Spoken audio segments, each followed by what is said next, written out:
how to find WhatsApp backup data in Google Drive. Firstly, you need to get up right here on your profile selection on your account. Then you need to select the second side, which is chats. Right from here, you need to scroll down and go for this selection, which is called chat backup. Click on that selection.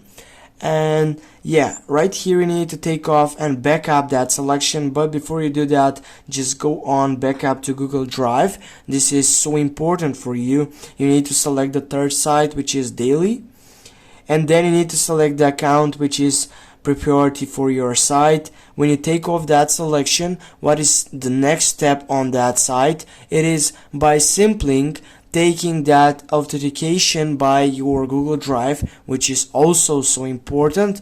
And when you get done with that selection, you're simply taking off to scroll down, and yeah, right now you can go by and corrupted backup. From here you can take it and turn it on if you want to take off with a faster staging setup on your Google Drive. And also from here, what you can do, you can take off and yeah, simply backup using cellular if you want. You can include videos and all that stuff.